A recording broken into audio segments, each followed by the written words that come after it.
Welcome back, Excellencies, ladies and gentlemen. I'll just let everybody quickly take a seat so that we can get started with our first high-level panel.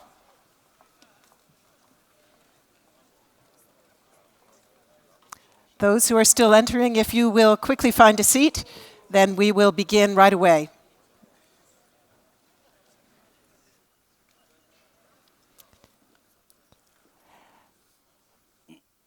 So I hope you enjoyed the break, everybody. We move on now to a high-level panel entitled Harnessing the Successes of the Decade of Action, Outcome Assessments and Learning. And basically, we want to look back in order to look forward. We want to ask how the experience of these past 10 years can guide us in shaping a truly systemic and coherent approach to the ongoing challenge of road safety. The Swedish minister, in his remarks before the break, referred to an integrated and indivisible systemic approach. And we want to ask, what during this past decade can really point us in that direction? We have an absolutely outstanding panel of international leaders. I'm going to introduce them now with just the very briefest names and titles so that we can save most of our time for our discussion. Starting here on your left, ladies and gentlemen, the director of the WHO's Department of Social Determinants of Health, Mr. Etienne Krug. Welcome. Thank you. Seated next to him, the Deputy Prime Minister of Thailand and Minister of Public Health, Anutin Charnvirakul. Welcome to you, sir. And it's wonderful to have with us the Chief of the Main Directorate for Traffic Safety of the Russian Federation, Mikhail Zhernikov. Welcome. We're very honored that India's Minister of Road Transport and Highways could join us, Shri Nitin Jaraim Gadkari. And a very warm welcome to the Executive Secretary of the United Nations Economic Commission for Europe, Olga Algaryova. With us is also the Executive Director of the Kenyan Office of the Non-Governmental Association for the Safety of International Road Travel, ACIRT. She is Bright Oyaya. Welcome. And finally, I'm very glad to have with us the Chief Executive Officer of Michelin, Florent Ménégo. Welcome to you. Okay. And please do just be aware, ladies and gentlemen, that at least one of our speakers will not speak English. So please do get your translation headsets ready if you need translation. And they are available outside this room if you did not get one when you came in. So, with that, I will now hand over for a scene setter to Etienne Krug, who played a key role in conceiving of and launching the UN Decade of Action. Etienne, the floor is yours. Thanks very much, Melinda, Your Royal Highness, Excellencies, dear friends of road safety. I'd like to start by asking a question, particularly to the ministers in this room. If tomorrow a bright individual came to see you and said, I have invented a new transportation system. It's fast, it's fun, it's cool, it can bring you anywhere. There's just a hiccup. It's going to kill 1.3 million people every year. Half of them are those who use this system. The other half are just people who were at the wrong place at the wrong time. And yeah, it's going to also become the leading cause of death for children and young adults. Would you accept that this system be rolled out in your country? I don't think so. But we do have such a system. We've been living with it for a very long time. Since the invention of today's road transport system, more than 50 million people have died on the world's roads. 50 million. This is more than all the deaths during World War I. It's as much as all the deaths from the famous Spanish flu, two of the worst disasters of the last century. But we tolerate it. And it's against a seemingly inexorable rise of road traffic deaths and injuries that the UN General Assembly declared a decade of action for road safety. And the international community rallied behind this decision. Dozens of countries celebrated the launch of the Decade of Action on 11 May 2011. Excellencies, dear colleagues, it's a great honor for me to be here with you today to highlight some of the achievements and lessons from the Decade of Action. And there's, of course, insufficient time in just a few minutes to do justice to the many, many activities that were undertaken and initiatives during the past 10 years. But most of us recall that prior to the Decade of Action, there had never been a global plan to address road safety. We now have agreement on the key actions needed, clearly articulated around 5 main pillars of action. Before the decade, road safety was not recognized as a development issue. We were still in the era of the Millennium Development Goals, the MDGs, while now we have SDG targets 3.6 and 11.2. Before the decade, there had only been limited investments in global road safety, while several hundreds of millions of US dollars have been injected into the field since 2009, including just yesterday with the fantastic announcement of Bloomberg Philanthropies of another 240 million for the field. Before the decade, countries did not have the benefit either of performance targets, such as the 12 we have today, or any way to benchmark their progress. We now have the series of global status reports. Before the decade, we did not have solid international road or car assessment programs. We now have them in most parts of the world. Before the decade, the field lacked a vocal NGO community to advocate for change for road safety and road traffic victims. And as we have seen yesterday from the formidable World Youth Assembly and the very moving pile of shoes in the central station, we now have a vocal and strong NGO community. Before the decade, we did not have a UN Secretary General Special Envoy and no UN Road Safety Trust Fund.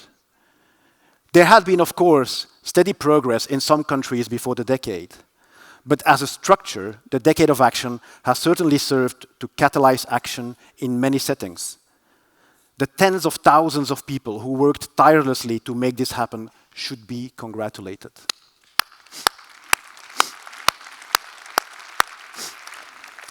Before the Decade of Action, the projection was that without action, the number of deaths on the road would rise from 1.2 to 1.9 million. Today, we are at 1.34. This level of stabilization demonstrates that lives have been saved.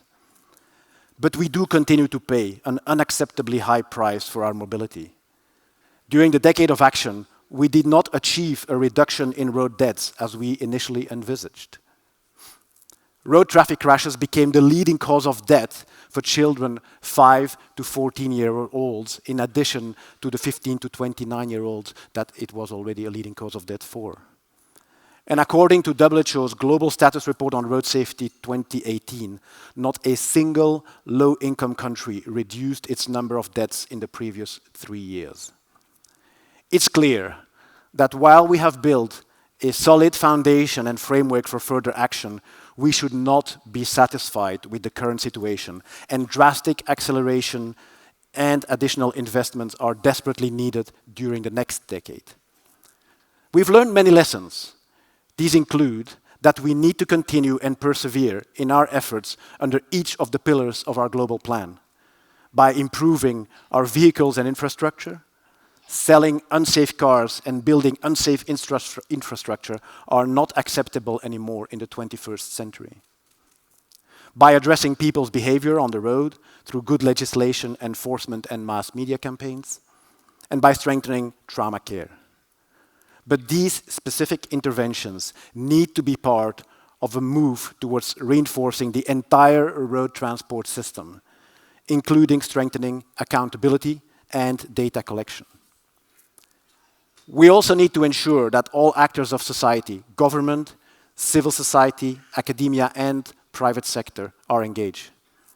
And that while we have been good at building international collaboration and action, this is not enough to achieve results. The key is success at national and local level. But our main lesson is probably that political will at the highest level of government is key to more effective action. Today we're at a crossroads. We can wait for additional technological solutions, such as, for example, self-driving cars, and hope that this will be our panacea. And even if it was, replacing the world's entire vehicle fleet will take several decades. At the current rate, we may lose another 50 million lives. Or we can decide, here and now, to commit to putting in place the interventions that we know work. And while we put in place these interventions, we simultaneously also need to think and improve our entire approach to transport and mobility. In addition to causing unacceptable death and injury, our current system has too big an impact on our environment through air and noise pollution. And by making us sit in cars, it causes cardiovascular and respiratory diseases, diabetes, and cancer. My sincere hope is to see us move quickly from passive and unsafe transport to active and sustainable mobility. And I'd like to end with a quote from the New Yorker, just a few months ago. It said, "When the people of the future look back at our century of auto life, will they regard it as a useful stage of forward motion or as a wrong turn? Is it possible that 100 years from now, the age of gassing up and driving will be seen as just a cul-de-sac in transportation history, a trip we never should have taken?" Thank you very much.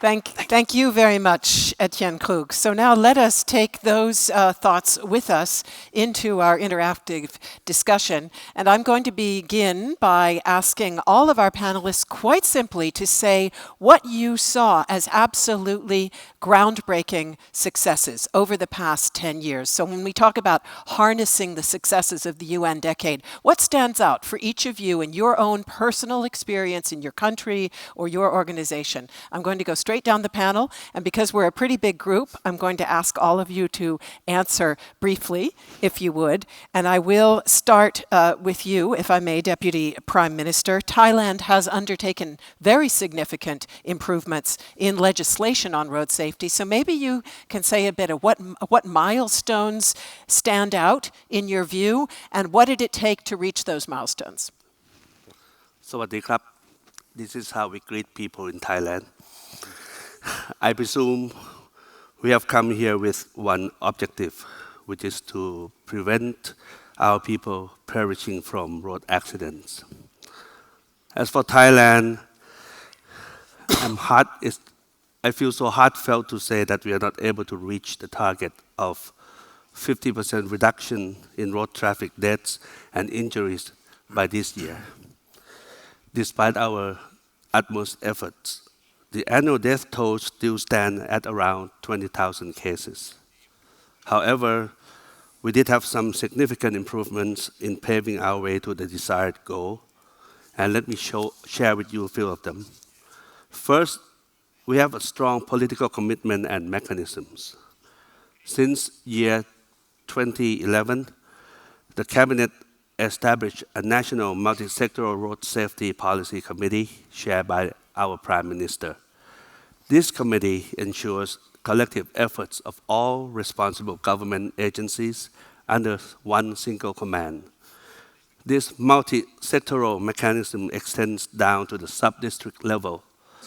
The National Road Safety Master Plan was subsequently formulated with a clear target to reduce the death rate from 27 per 100,000 populations in 2018 to 18 casualties within 2021. Second, accurate information systems. We have heard one famous quote, "If you cannot measure it, you cannot improve it."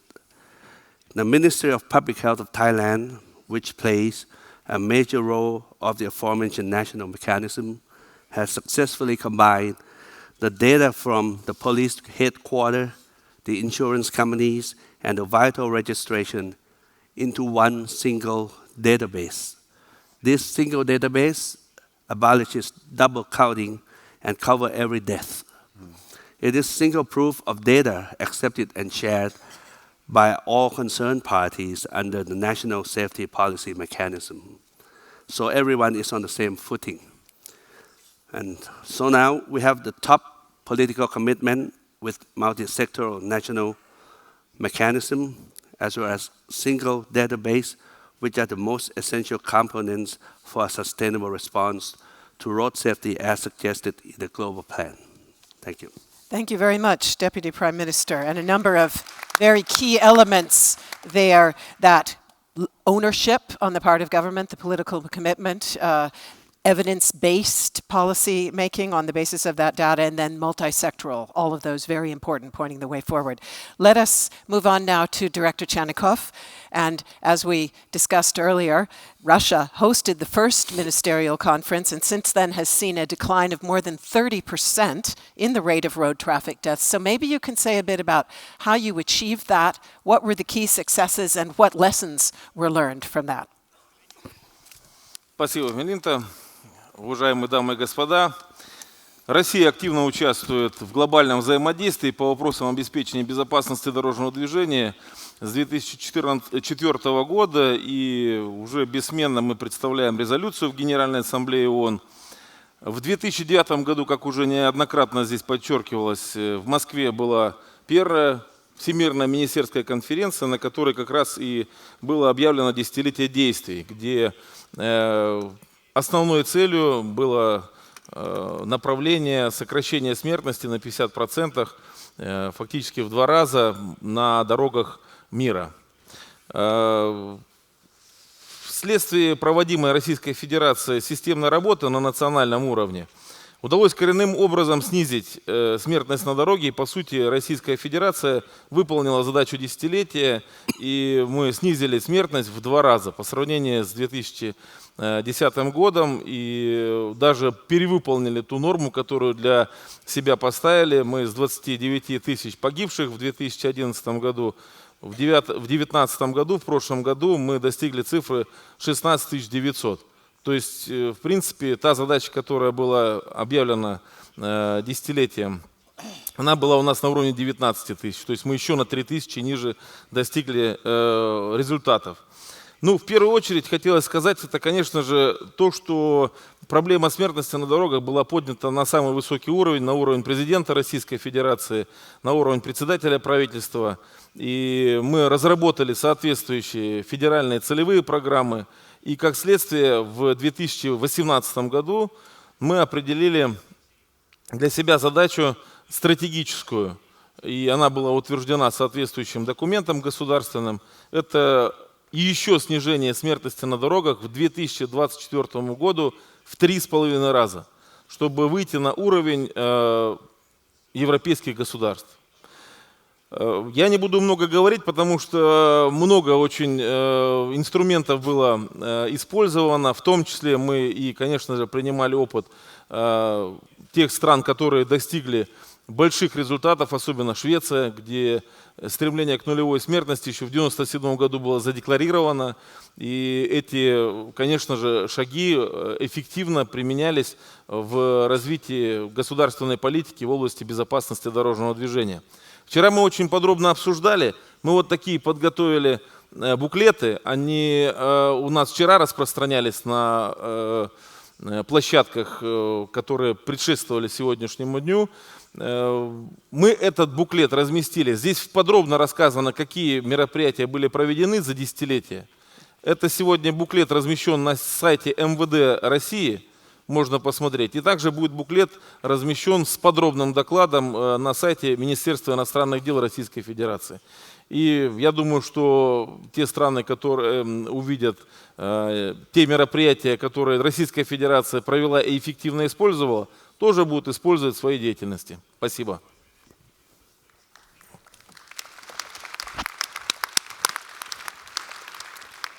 Thank you very much. And again, an emphasis there on the importance of that high-level ownership and also of targets as part of a comprehensive strategy. So let me move on to Minister Gadkari. In 2019, India passed a major revision to its Motor Vehicle Act after a consultation process that involved multiple sectors and regions across your country. So perhaps you can talk a bit about the preconditions for that success, as well as other successes that you found particularly groundbreaking over these 10 years. Actually, in our country, the road safety is related with the concurrent list. The state government and central government both are empowered for that. But now the success story is, with the consultation of the state government, we succeeded to pass this new Road Safety Act in the Parliament. The act is based on 4 E's: enforcement, engineering, emergency, and education. As far as we are the 11% of the deaths in road accident in the world, 11% deaths are in India. We are the highest manufacturer, number 1 in the world for two-wheeler manufacturing. Our even commercial vehicle and the car, also the manufacture is very big. At the same time, we now first time identify the black spots. And we are making special provision for improvement of black spots on different roads. There are national highways, state highways, district highways, and city roads. And our priority is now to identify the black spots and improvement of black spots. The road engineering is very important. At the same time, with the help of NGOs and educational institutions, we are creating awareness in the mind of the people. And the most important thing is related with the enforcement. Because of new act, now it is easy for us to implement the law. And I'm confident in due course of time, definitely we will save the life of the people in the country. We are very sensitive. We have the highest priority for this agenda, and we are trying our level best to achieve that goal. Thank you. Thank you very much, Minister. And I think those 4 E's are a great way to sum up also a safe systems approach, particularly if we put that engineering right at the beginning. So let me move on to Madam Agarirova and ask about your thoughts on successes, game changers that have been really important from the point of view of the regional cooperation in Europe. Thank you. For me, the game changer during the last decade, and I apologize, I will not take just the regional perspective, because United Nations Economic Commission is one of the 5 regional commissions. We have Africa, Latin America, Asia, and Middle East, plus Europe. But indeed, in UNEC, in the European Commission, we are the only inland transport global body, because we develop our conventions on transport for 72 years. We have 59 of them today. Of them, 7 are key for the road safety. So, of course, we cooperate perfectly with all commissions, but we are speaking road safety is a global issue. So this is where I want to go into the global perspective a little bit. As my dear colleague Etienne Kruk mentioned, with Agenda 2030, road safety became a development issue. And this was one of the very important milestones, because Agenda 2030 is telling no one left behind. And this is very important for implementation of those targets and goals. Second, very important, speaking about our 59 conventions in transport, during the last decade we had 50 new accessions. Last one happened just a few weeks ago. It was Honduras. If we have somebody from Honduras here, congratulations and welcome on the board. And we find our conventions as a very important regulatory tool that can improve the regulatory framework, legislation framework in the countries, and it is specifically addressing individual elements of the road safety. Next important milestone for me was establishment of the function of the Secretary General Special Envoy for Road Safety. It's our dear Jean Todt, whom we have seen this morning in the opening panel, and it was really the game changer. because he's so motivated, he's doing so well, he's visiting many countries, he's raising political awareness, he's raising the funds. So thank you, Jean, if you are somewhere here, for your great job doing. Last but not least, is establishment of United Nations Road Safety Fund, what happened in April 2018 by the General Assembly resolution from the initiative and based on the draft of the Russian Federation. So we have the fund a little bit more than 1 year. With the help of Jean Todt, we were able to raise $20 million to the fund.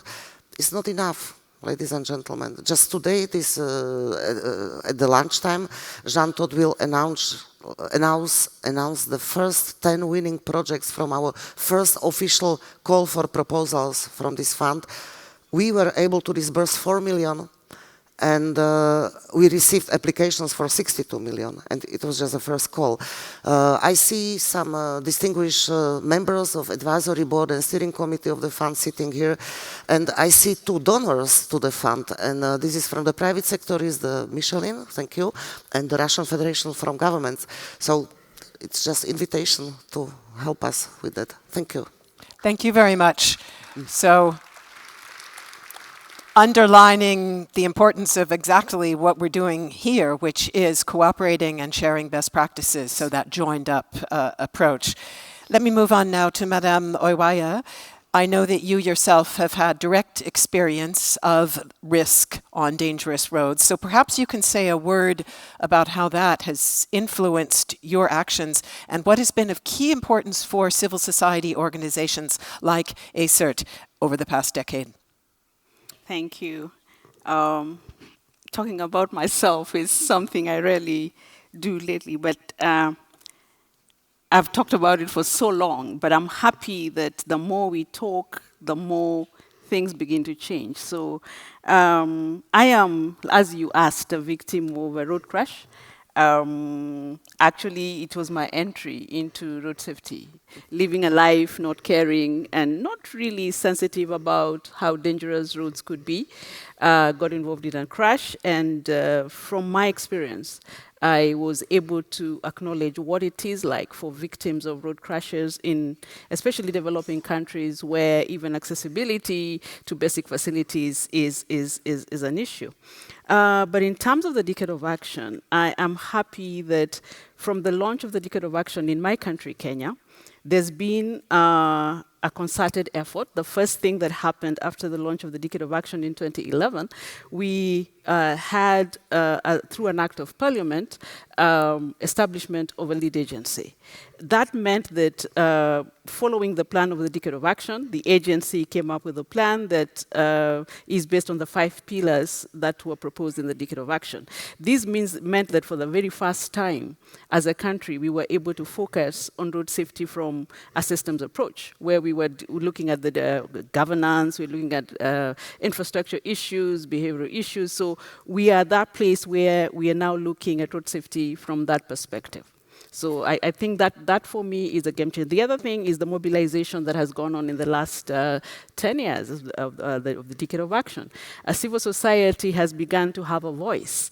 And to prove that, for the last 6 years, I was the vice chair of a national board, the lead agency, as an NGO for 6 years. And secondly, there's been a lot of mobilization around change of legislation, change of policy in my country. So the Decade actually focused us on real activities and real targets that we pegged on what was happening around the world. So for me, the Decade of Action was has been quite a success, but a foundation on which we need to build on. Thank you very much. So a stress there on leadership and also on participation, on bringing in all the different stakeholders who are involved. Let us now hear, yes, thank you.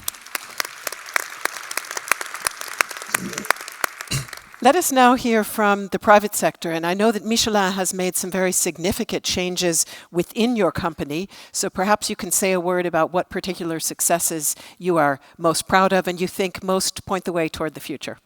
Yes, thank you. We at Michelin, we have 130,000 people that are traveling every day to do their work, and then traveling back from work back home. And over the past decade, we had several hundred that were victims of a car accident or were hit by road traffic. And for a corporation like Michelin, this is heavy perturbation in your operation on a day-to-day operation. And we operate in all the countries we've been seeing. And over the past decade, I have seen, I witnessed, I travel all around the world, I have witnessed how each country is improving. So over time, over the past decade, I have seen the awareness rising outside so that our people feel less unsafe when they go to work. But there's still a huge gap between where we should be and where we are today. And if we were a business and with this kind of results, I would be fired. Because basically, we did not succeed to manage not only the growth in the mobility, but to reduce the impact of that induced increased mobility. And as you know, Michelin in the tire industry, we are very keen on seeing mobility develop. And we are pushing very hard in Michelin everywhere, safety everywhere. We spend a lot of attention to make sure that our tires are the safest, etc. But we still see that the level of awareness globally is not sufficient to tackle the safety globally as a global systemic issue that we can tackle. And even though the last decade we have seen better partnership between public and private sector, it is still way too few. Still way too few. And we understand technology, that's what we do every day, and it took us way too long for our voice to be heard. And so my message to all of you is that the private sector is very keen on making a good, positive impact on this issue. You need to be, as a public sector, we need to have a much greater in-depth link. And that's the suspicion of the past, which is the private is suspicious because they may want to sell more stuff. And the public is good because you have in mind the society, but if you disconnect, the actions you can take will be much slower. And what we experience, for example, in our industry, is that we've been pushing for legislation on minimum performance on usage condition. Very basic, very simple. And this is now over a decade. We are pushing this and say, we need to have this minimum expectation of minimum performance expectation for objects in use. This is a decade after. We have awareness rising, but it's still not there. And my message is that the private sector is formalizing agreements. We are creating ventures, but we can do much more. And at Michelin, we are very keen on that because we care about giving people a better way forward. And I hate when I hear that somebody somewhere at Michelin going from work to office, to his home, or from his home to the work has been injured on the road. Thank you very much. So we had the 4 E's before, and in a way you've just given us 2 A's, which are awareness and accountability. Yes. So let us now take what we just heard from Mr. Minago, basically that we are not where we need to be, and talk a little bit about the roadblocks, about what you see as the particular obstacles or challenges that need to be overcome in your experience in the past, but also looking toward the future. What stands in our way? What do we really need to work on? And again, I'll go right down the panel, starting with you, Deputy Prime Minister. Well, I'm sure that everybody in this room knows that since the turn of this year, we have spent lots of capital on neurocoronavirus, which killed up till now about 1,700 people. But at the same period, don't you know that more than 200,000 people died from road accidents. So it is 100 times higher, but all focus was spent on this COVID-19. So I think this is a misfocusing and failure to focus on things that we should focus on is a big obstacle. So in Thailand, 3/4 of the road traffic deaths occur among vulnerable road users, especially young motorcyclists, cyclists, and pedestrians. In local roads, most probably.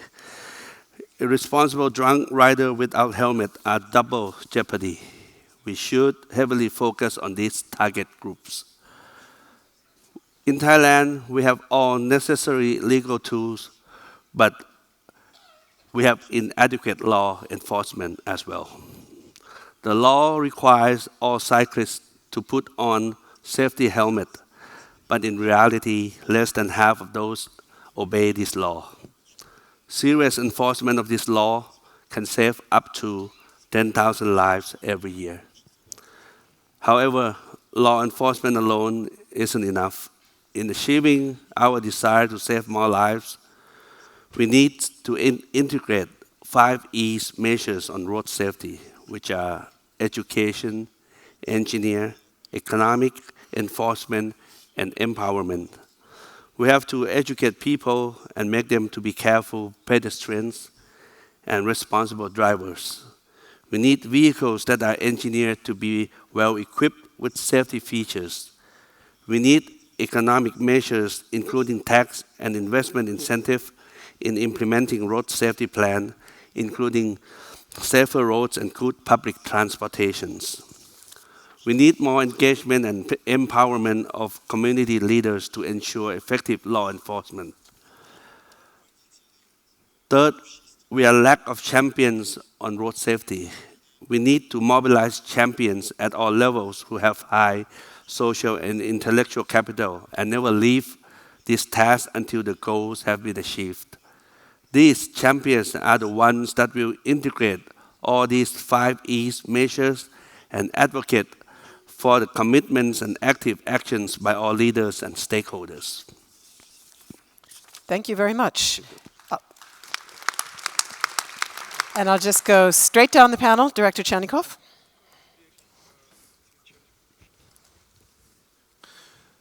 Спасибо. Вот при подготовке к 3-й Всемирной министерской конференции мы уже 3-й раз находимся в Швеции, и на одном из подготовительных мероприятий мы задались целью, а в чем причина вот именно неисполнения в глобальном смысле снижения смертности в 2 раза. И я так понимаю, что был даже институт специализированный, озадачен этой проблемой, и они решали ее. Почему за 10 лет не удалось достичь того результата, который был декларирован в Москве? По нашему мнению, конечно, это многое совокупность тех форм и методов бездействия стран, которые имеют низкий достаток или средний достаток, экономический уровень. И одна из проблем по-прежнему остается в низкой осведомленности по проблемам дорожно-транспортных происшествий. Они как на политическом уровне, так и на уровне населения остаются очень низкой. Еще одна проблема для нас, очевидно, это все-таки недостаточный уровень международной координации. И вот тот фонд безопасности дорожного движения, который создан, и я думаю, как раз он и поможет как инструментарий для всех стран, для того, чтобы можно было эффективно применять те экономически небольшие и затратные мероприятия, которые существенно влияют на эффективность снижения смертности на дорогах. И мы предлагали также в фонде, когда шло обсуждение о том, чтобы эти мероприятия собрать воедино в фонде их описать с теми странами, которые уже прошли этапы и повысили безопасность на транспорте в странах, и их уже распространять на те страны, которые сегодня, к сожалению, имеют очень довольно-таки высокий уровень смертности на дорогах, как социального риска, так и транспортного риска. Причем, если взять Российскую Федерацию, мы добились двукратного снижения смертности на дорогах в фактически 40% прироста транспортных средств. Конечно, очень много. Вот мы вчера коллегу из Индии видели с докладом, где огромное количество так называемых транспортных средств хаотично двигаются по дорогам. Как эффективно применить там те методы, которые уже апробированы во многих странах? Конечно же, сегодня это и на уровне законодательства внутри стран необходимо применять, может быть, даже и усиление ответственности за нарушение правил дорожного движения, в том числе и канализацию потока транспортных средств. Вот мы сейчас, Российская Федерация, как раз уделили этому особое внимание. Потому что дорожная инфраструктура, она должна быть приведена в нормативное состояние. Мы в ВОЗе буквально обсуждали эту тему и применение, скажем, классности дорог было рассмотрено по звездам. И вот рассматривали очень большой вопрос, касающийся непосредственно доведения до 3 звезд всех дорог, а новые дороги должны быть ремонтироваться, или же капитальный ремонт, или же строительство уже в 5-звездочной системе. Это тоже позволит максимально обезопасить движение транспорта, минимизировать риски столкновений и наездов на пешеходов. Это тоже одна из проблем, когда пешеход все-таки остается у нас незащищенным. Спасибо.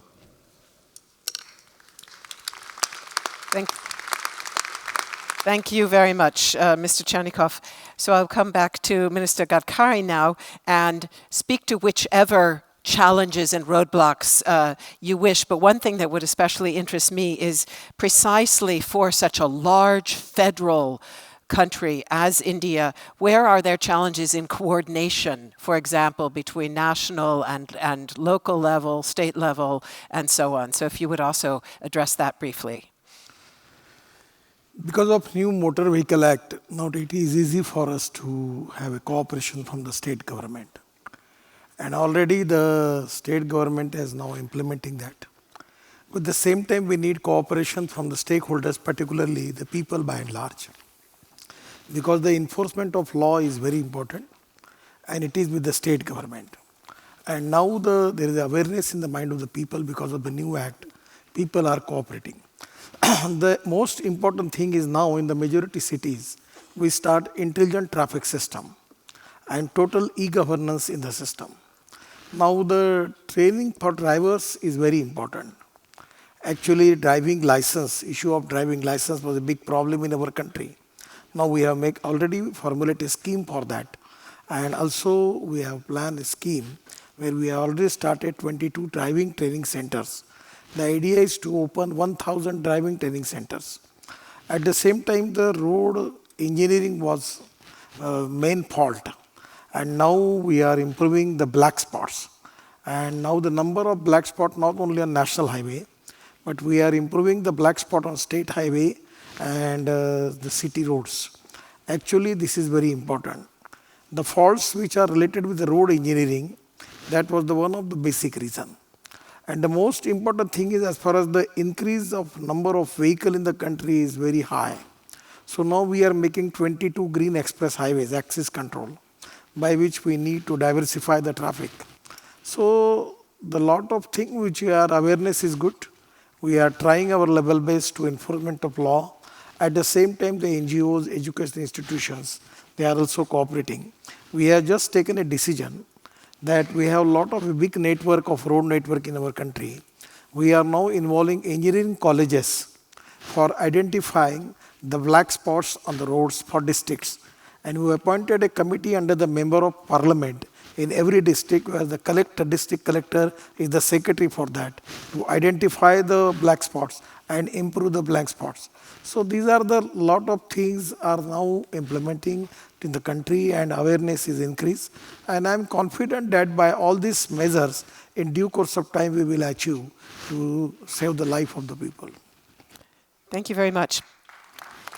Executive Secretary Algarova, also to you the question, what for you are the key obstacles that you have seen over the past 10 years, roadblocks, challenges that you think we must address? Thank you for the question, because it's a good question. And just we have heard the example from India. The number of population, the number of cars globally is growing. And we expect to bring the number of fatalities and injuries to the 50%. So is it like contradictory dynamics?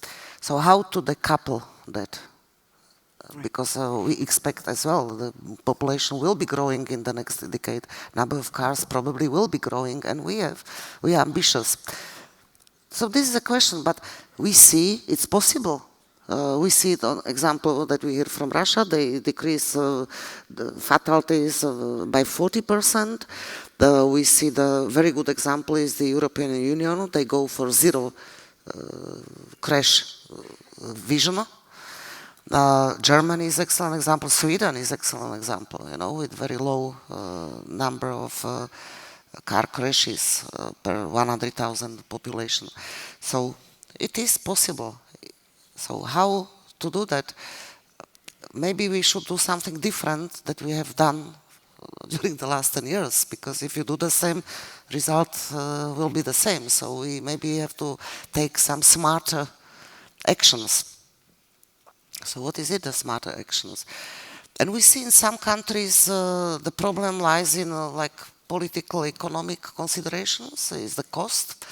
For instance, we have one of the examples, 90% of fatalities we have in the low and middle income countries. Indeed, 50% of all global deaths are in 2 to 5 countries, And definitely, if these are low and middle income countries, the main transport mean are motorcycles, Right. And I want to speak about the use of helmets. We have our UN vehicle regulation, I believe is number 22, that should be used as a global standard for helmet use. One helmet maybe you can buy for $10. Is it accessible, this $10 for everybody? I believe yes, but why don't we use them globally? Why don't we implement that standard? So we have political, economic considerations. Then another one, last aspect I want to mention, shall we consider road safety as a health issue, or transport issue, or good governance issue, or human rights issue? We had yesterday a very good discussion during our high-level panel. Unless we go for that, all of us together, health experts, transport experts, regulation experts, human rights experts, we cannot achieve good results. And then also the point mentioned by distinguished minister, is it national, governmental level, or regional level, or city level, or individual person level, And again, we need to merge it all. It's interconnectedness, it's cross-sectoral. Countries have ministries of transport, health, infrastructure, interior. So, we need to work together on all levels. That would be my point. Thank you. Thank you very much. Madame Orwaya, from your point of view, the main challenges and obstacles that you experience in your work. Mm-hmm. One of the greatest obstacles I've experienced is the inability to count.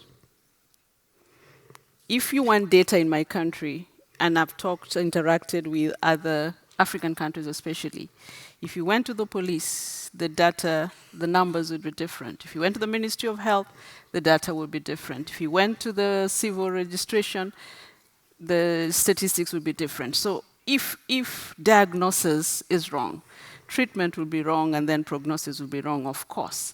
So lack of proper data systems will continue to be a hindrance. The data we receive does not tell us that the standards of our vehicles are substandard. Even when we watch a crash on television and the car is crushed like paper, we still don't have that data that tells us there is something with the standard of vehicles.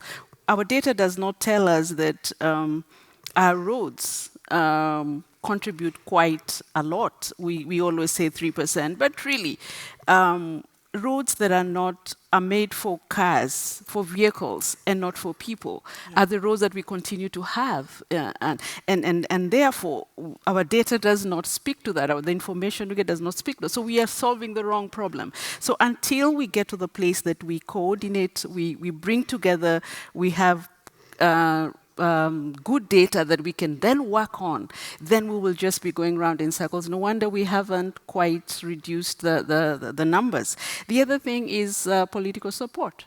Really, that is an issue. We play a lot of lip service. We say good things in conferences. We write papers, but on the ground, that's where civil society works, that's where the NGOs work.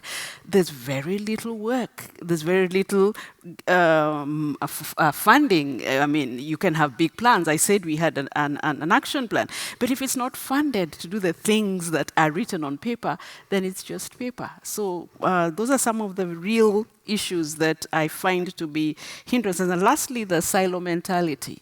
You find that health, transport, environment, education, there's no linkage, absolutely.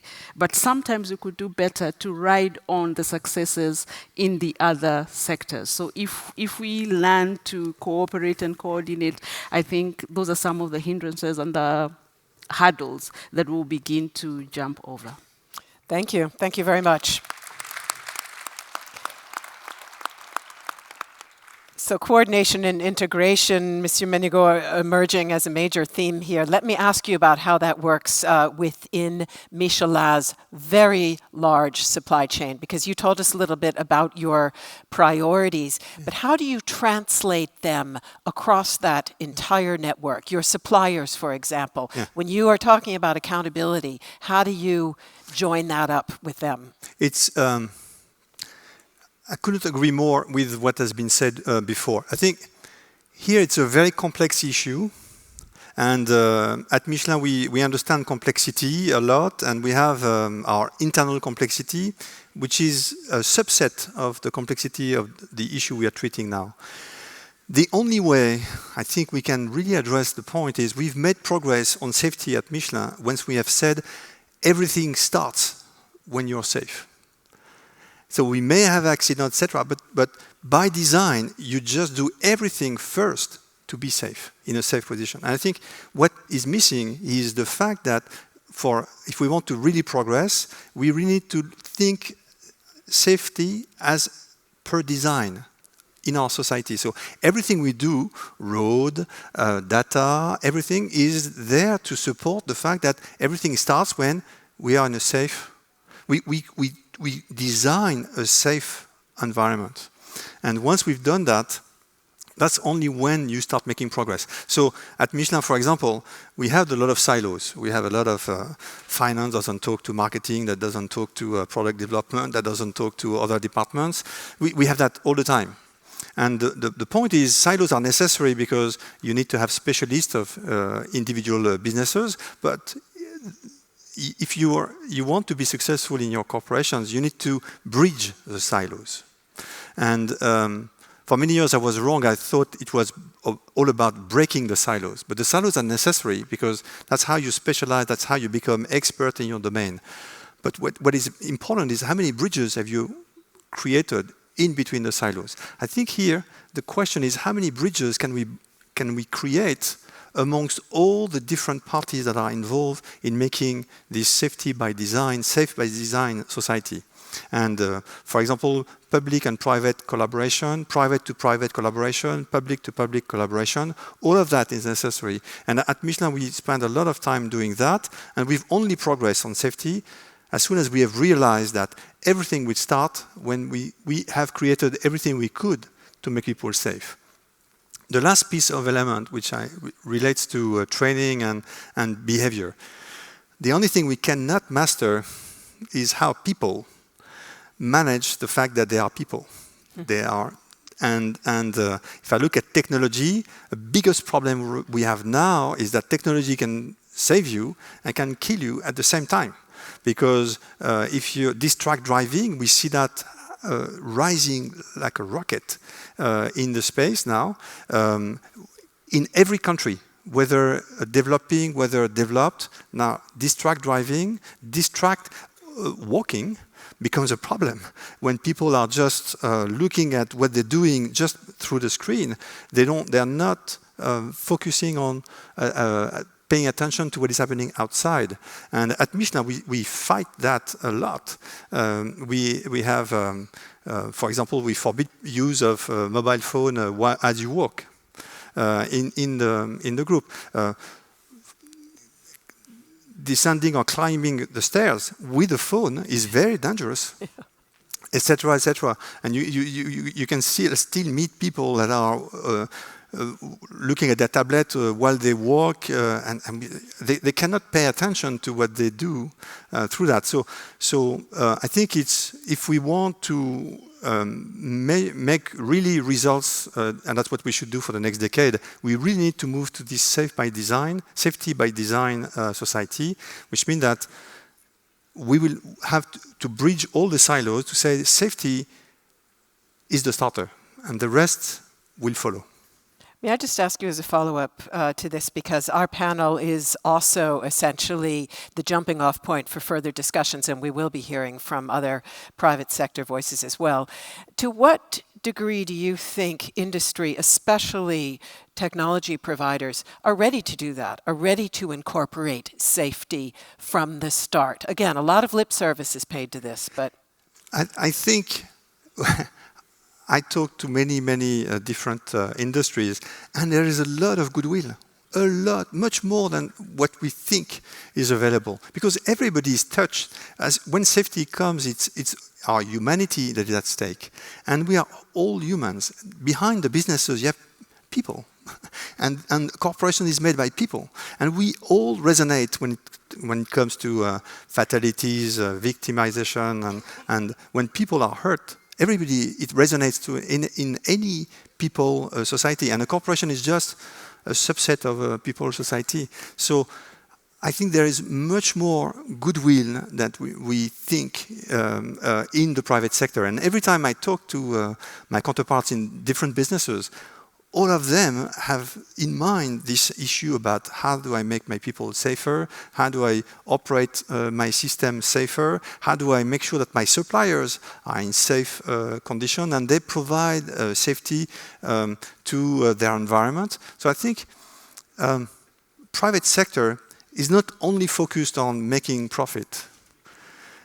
It's a very important part of corporations. We need to make profit to be sustainable, but if everybody, and we call that all sustainable at Michelin, we say you cannot do profit without making sure that the people you work with and are okay, and they are as well part of the profit making. And you live in a society, you live in a town, in a country, in a region, and therefore that society gives you back, so you have to give back to that society, and it's a good exchange. So we cannot oppose in a corporation the planet issue from the people issue, from the profit issue. And I think in the years to come, only the corporation that would have really understood this will work. But I have seen many different corporations that are really doing this.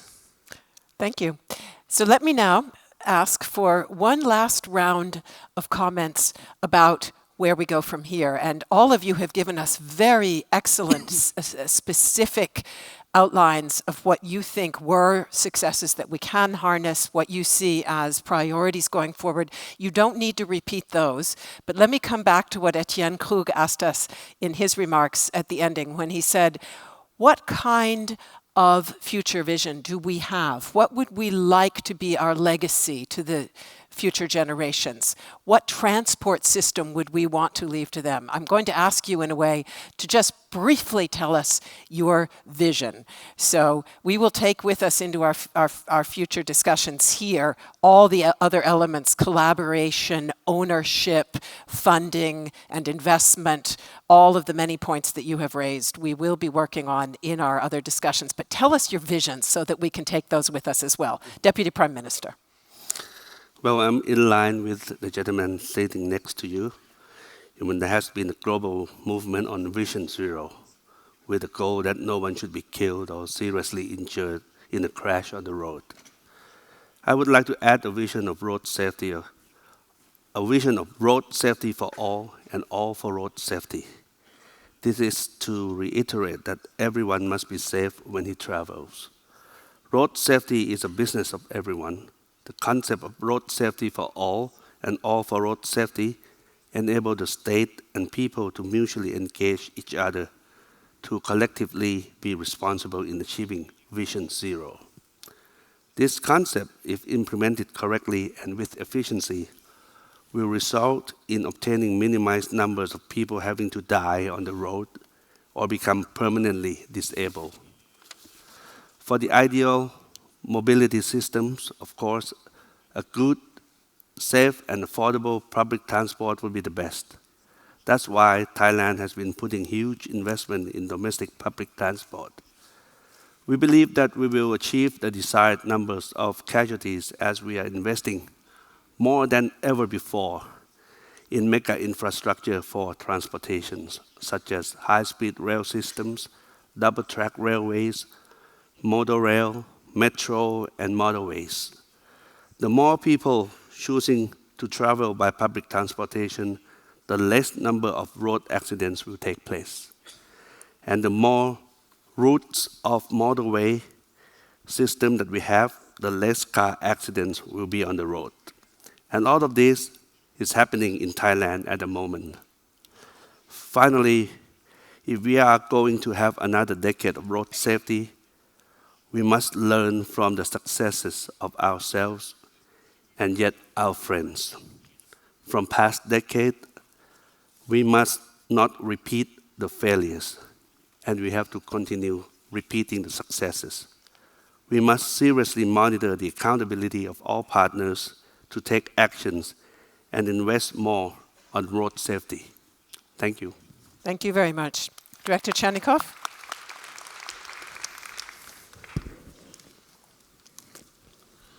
Спасибо.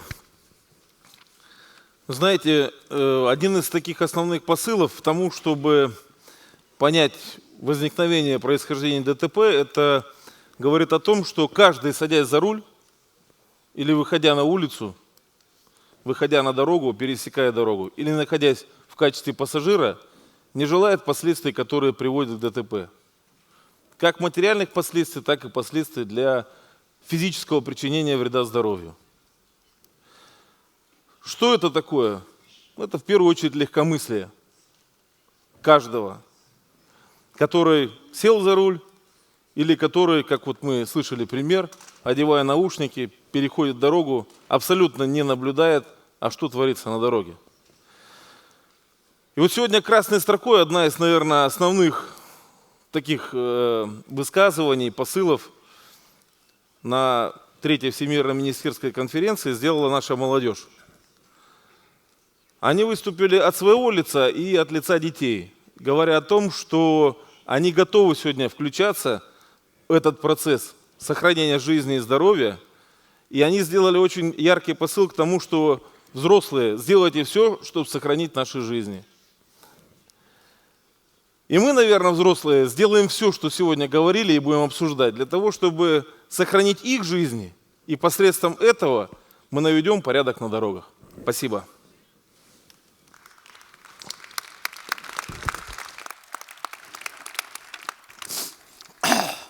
Thank you very much. Minister Gadkari. Actually, last 10 years, it was really a very challenging thing for the country. It is very unfortunate that we are trying our level best, but we are not achieving our goal. Now we identify the problems. We need to change our giving priority for public transport. We have to make more highways. At the same time, we need to educate the people and enforcement of law. Fortunately, we are trying our level best, and I'm confident that for this decade, 100% we will get good cooperation from all stakeholders. We are identifying the blank spots. Road engineering and rural engineering is equally important. As far as that rural engineering, we are already taken a lot of decisions related to the road safety. But regarding the road engineering, we need to do too much things, and we have already identified the problems. We are planning for make it as early as possible. We have to save at any cost life of the people, and by doing all these important decisions which we are taking on the basis of that, I am very much confident. It is a very difficult task, but the government is very sensitive, result oriented, time bound, and in due course of time we will save the life of the people. It is really very important for the country. We are losing 2% of GDP, 11% of the deaths in road accident in the world, out of which 11% in our country. Population is increased, number of vehicles is increased, challenges are big. But with strong political will and positive attitude and sensitive approach for this issue, I am confident that for this decade we will save the life of the people and we will improve the things. Thank you. Thank you very much.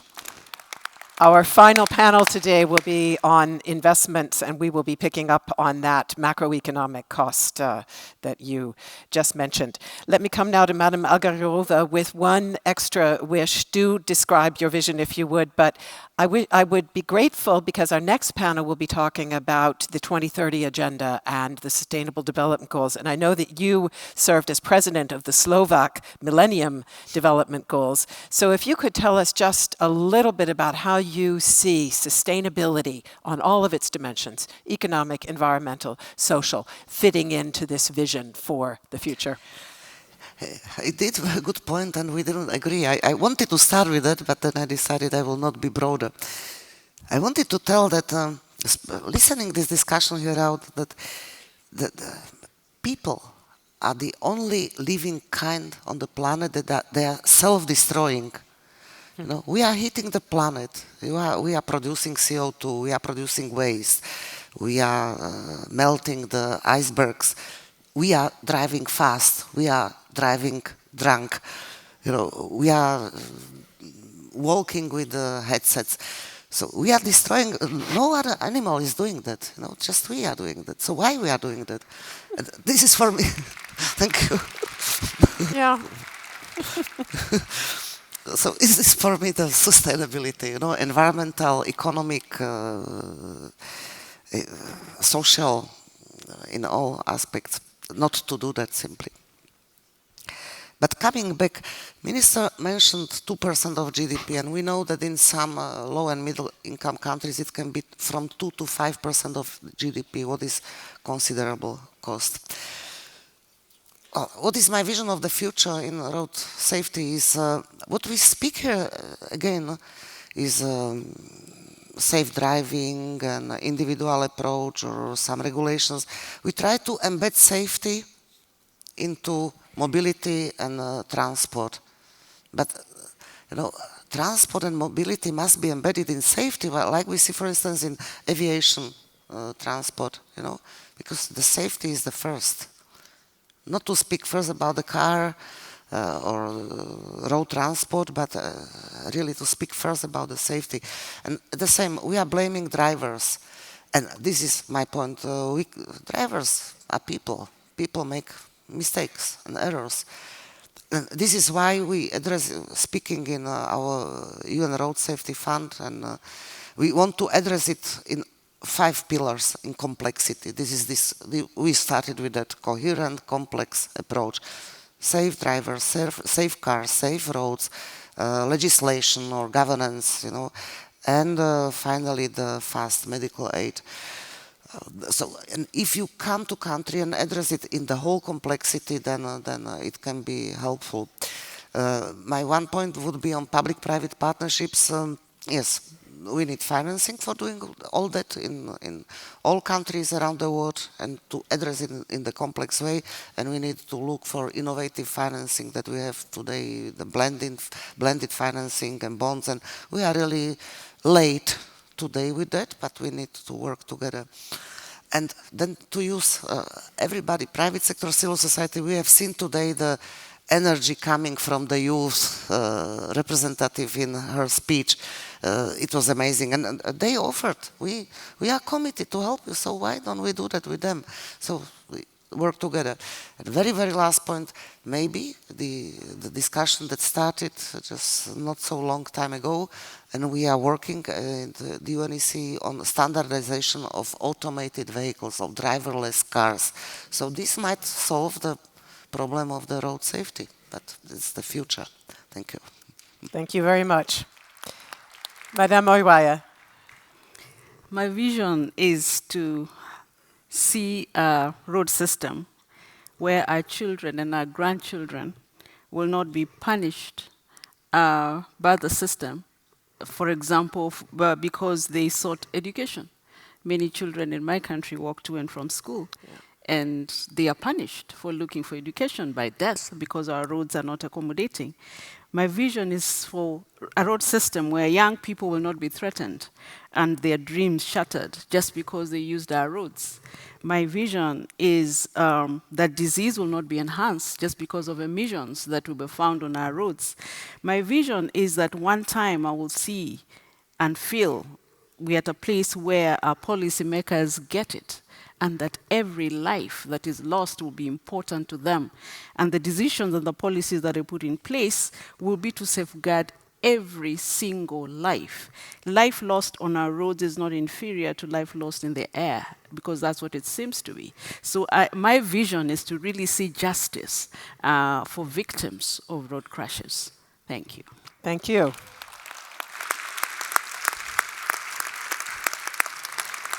And I will come to you now, Monsieur Minigo, perhaps also with the request that you talk just briefly about the sustainability piece also, because I know that Michelin is a very big supporter of the Sustainable Mobility for All initiative that has been in place for a couple of years. So maybe you can talk about how the SDGs can be part of leveraging this vision.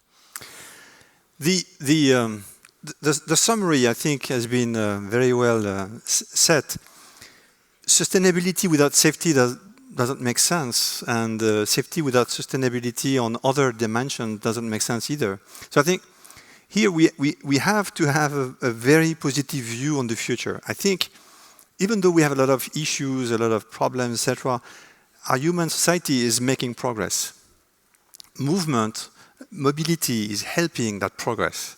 And I have a lot of faith, personally, on human beings. So it means that if, as human beings, with all what has been described as what makes our humanity, which we have emotions, sometimes we're not aware of the things that may be dangerous, etc. If the human person knows he has to interrelate with other humans for survival. That's in our DNA from the origin. So let's capitalize on that and make sure that people understand that they have to respect the other one in every dimension. And as a society, I'm sure that technology is a great enabler for that. And private sector can bring a lot of technology and bring into action this technology to make sure that when we enter in relationship with this notion of respect and this safety by design society, I'm sure we can make it. Thank you very much. In every dimension. Thank you very much. So that brings the interactive part of our panel to a close, but I would like to hand back to Etienne Krug for a very brief wrap-up on what struck you as the key messages. Wow, thanks. Very easy, of course. No, but I think it was a great panel, first of all. It was a really very concrete discussions. We heard clear examples of successes from the Russian Federation with a very impressive reduction in deaths, but Thailand's efforts on data and other issues, India's efforts with the new legislation, and some of the ingredients for that, the importance of multi-sectoral collaboration, the private sector's role in the public-private partnerships. I think every speaker talked about the importance of data, Enforcement came back many times. It's so important. The focus on children. All these elements, by the way, which are part of the Stockholm Declaration that we just adopted, so which fit very well, I think, in the narrative of this conference. I was very happy sustainable transport started coming up more and more in the discussion. And I think it was clear that the secret is political leadership. I think my main takeaway message is actually, for me, who was there in Brazil 5 years ago and in Moscow 10 years ago, and I want to ask some of my colleagues, they're sitting on the front row, if they agree, but I've seen a huge evolution in the discourse. I hear policymakers, as Bright was saying, we want policymakers who get it. I actually heard policymakers who get it. They know now what they're talking about, and I sensed a real, genuine commitment to move forward. So I walk away very enthusiastic, feeling that we have moved a long way in 10 years and that we're well poised for success in the next 10. Thanks. Thank you very much. Let's give all of our speakers a very warm round of applause, please, ladies and gentlemen. Not least also for sharing so many crucial insights and being so brief in doing it, because we are right on time, and that's an unusual thing for an introductory high-level panel. So many thanks for that as well. Before, I will let you take your seats, but before you leave your seats, ladies and gentlemen, just a few quick words about where we go from here. We are now going to take a lunch break. If you have been invited to the ministerial lunch, please follow the signs outside the room. You will see signs for how to get to the ministerial lunch. Otherwise, for everyone else, food and refreshments are served just outside this hall, as well as on the balcony and on level 2. And if you have questions, just ask one of our hosts. Please be aware, all of you, excellencies, ladies and gentlemen, our lunch is fairly brief. It's just an hour and 15 minutes, more or less. So we will be returning punctually at 1:45 p.m., actually a little longer, but anyway, 1:45 is the start of proceedings with an inspirational talk picking up on some of the themes we have just been discussing. How can we become far more proactive about eliminating these risks that we seem to take for granted because they are on the road and not in the air? So find out after lunch, and bon appétit. See you shortly.